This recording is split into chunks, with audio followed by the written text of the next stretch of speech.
श्रीमान संजय सिंह जी। धन्यवाद मान्यवर, आपने इस महत्वपूर्ण बिल पे मुझे अपनी बात कहने का मौका दिया। मान्यवर, मैं अपनी बात की शुरुआत नीट पेपर लीक के कारण जिन 21 बच्चों ने आत्महत्या करके अपनी जान दी, उनको सर झुका के नमन करते हुए, श्रद्धांजलि देते हुए अपनी बात शुरू करना चाहता हूं। मैं उन लोगों को भी श्रद्धांजलि देना चाहता हूं जो पिछले 10 साल में 1,23,000 छात्रों ने सुसाइड किया, आत्महत्या किया, और 2,000 छात्र हर साल सिर्फ पेपर लीक के कारण आत्महत्या की जिन्होंने। मान्यवर, मैं ये बिल पढ़ रहा था और आपने नीट के पेपर लीक के कारण जब 22 लाख बच्चे प्रभावित हुए तो आपने कहा री एग्जाम कराएंगे। पहली बार जब आपने एग्जाम कराया तो 22,80,000 बच्चे उसमें बैठे थे, लेकिन दोबारा जब आपने री एग्जाम कराया तो उसमें मात्र 20 लाख बच्चों ने हिस्सा लिया। 2,80,000 बच्चों ने हिस्सा नहीं लिया। उस गुनाह के लिए, उस पाप के लिए जिम्मेदार कौन है? दूसरी बात मान्यवर, यह बिल देख के मुझे लगता है कि सरकार खुद स्वीकार कर रही है कि देखो भाई, पेपर लीक तो होगा, पेपर लीक हम नहीं रोक पाएंगे, पेपर लीक होगा।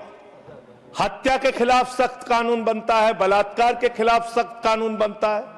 तो कोई हत्या का अपराधी होता है, बलात्कार का अपराधी होता है जिसको सजा मिलती है। पेपर कराने की जिम्मेदारी तो सरकार की है मान्यवर, पेपर कराने की जिम्मेदारी तो सरकार की है। आपको अपने ऊपर कॉन्फिडेंस ही नहीं है कि आप ऐसा पेपर कराएंगे जिसमें पेपर लीक ना हो। यह आपको कॉन्फिडेंस नहीं, इसलिए आप ये कानून लेके आए। कानून में लिखा क्या है? इस कानून में आप लिख रहे हैं 2 महीने में इन्वेस्टिगेशन पूरी हो जाएगी, 3 महीने में ट्रायल खत्म हो जाएगा। 2 महीने में इन्वेस्टिगेशन पूरी हो जाएगी, 3 महीने में ट्रायल खत्म हो जाएगा। कितने कोर्ट हैं आपके पास? पूरे देश में कितने जजेस हैं आपके पास? फास्ट ट्रैक कोर्ट की असलियत मान्यवर पता है आपको? 2.5 lakh cases fast track court के अंदर पेंडिंग पड़े हुए हैं। यह आपकी हकीकत है। फास्ट ट्रैक कोर्ट की हालत यह है, एक लड़की एसिड विक्टिम, शाहीन नाम है उसका, 15 साल तक फास्ट ट्रैक कोर्ट में उसका मुकदमा चला और 15 साल के बाद सारे के सारे आरोपी बरी हो गए। क्या फास्ट ट्रैक कोर्ट की बात आप कर रहे हैं? गुमराह करने की बात आप करते हैं। मान्यवर, इनके राज में 1 लाख सरकारी स्कूल हिंदुस्तान में बंद हुए। 1,20,000 सरकारी स्कूल ऐसे हैं जिसमें एक टीचर है। 98,000 सरकारी स्कूल ऐसे हैं जिसमें बच्चियों के लिए टॉयलेट का इंतजाम नहीं है। 1,19,000 सरकारी स्कूल ऐसे हैं जिसमें बिजली का इंतजाम नहीं है। मान्यवर, यह सरकार शिक्षा के ऊपर मात्र 2% पैसा खर्च करती है, मिड डे मील में नमक रोटी खाने को देती है। इसलिए क्योंकि मोदी जी का नारा है अनपढ़ रहेगा इंडिया तभी तो अंधभक्त बनेगा इंडिया।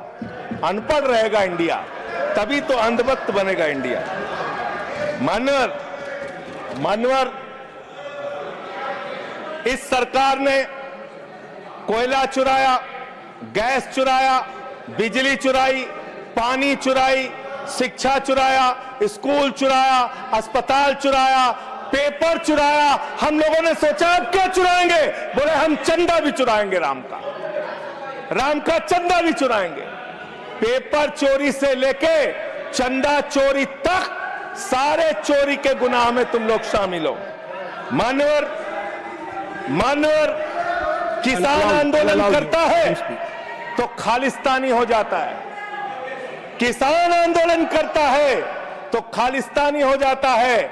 मुसलमान आंदोलन करता है तो पाकिस्तानी हो जाता है। नौजवान आंदोलन करता है तो चाइनिस्तानी हो जाता है। लेकिन मैं इस सरकार के बारे में कहना चाहता हूं, जो लोग AK-47 चलाते हैं, छात्रों के सर पे लाठियां चलाते हैं, आंसू गैस के गोले छोड़ते हैं, वो सरकार आतंकवादियों जैसा आचरण कर रही है, आतंकवादियों जैसा व्यवहार कर रही है। मैं ये कहना चाहता हूं।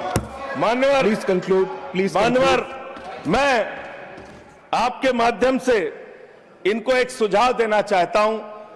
इनकी एक सांसद ने वहां पर गई हुई नौजवान, खत्म कर रहा हूं सर, सबको ऊपर आपने 1-2 मिनट मुझे भी दे दीजिए, टाइम खत्म हो रहा है, बोलिए बोलिए सर। अभी तो 3 मिनट बाकी है सर, बोलिए सर। छात्र जो गए वहां आंदोलन करने, उनको बर्बरता पूर्वक मारा गया, लाठियों से पीटा गया सर, उनके सर फोड़ दिए गए, उनके ऊपर आंसू गैस के गोले छोड़े गए, वो चीखते रहे, चिल्लाते रहे, 500 छात्रों को घायल किया। और बिहार के अंदर इन लोगों ने AK-47 चलाया सर। वो आतंकवादी हैं हमारे छात्र, वो हमारे घरों के बच्चे आतंकवादी हैं सर, जिनके ऊपर आपने गोलियां चलाई। और तो और इनकी एक सांसद है मान्यवर, उन्होंने किसान आंदोलन में किसानों को गालियां दी, नौजवानों के आंदोलन में नौजवानों के लिए इतनी भद्दी टिप्पणी की मान्यवर, इस सदन के अंदर मैं कह नहीं सकता मान्यवर। हमारी बच्चियों को यह कहा गया, उनके चरित्र के ऊपर सवाल उठाया गया। मैं निवेदन करना चाहता हूं JP नड्डा जी से, समझाइए अपने उस सांसद को। अभी तो उसको एक थप्पड़ पड़ा, सिर्फ 5 उंगली के निशान पड़े थे। ऐसी बात करोगे, गटर जेनजी को गटर कहोगे, जेनजी को गटर करोगे, तो तुम्हारी सरकार को इस देश का नौजवान, इस देश का जेनजी पकड़ के गटर में डालने का काम करेगा। इसलिए तुम्हारी सरकार को मान्यवर, इसलिए मैं आपसे निवेदन करना चाहता हूं, नौजवानों को गटर जेनजी मत बोलो। तुम्हारी सरकार को उठा के वो गटर में डालने का काम करेंगे मान्यवर। इसमें ऐसे ऐसे प्रावधान आप लेके आए हैं। माननीय संजय जी, मैं बस खत्म कर रहा हूं। अकेले स्पीकर हैं आप? हाँ, अकेले हैं। अकेले। सर, मैं ये सोच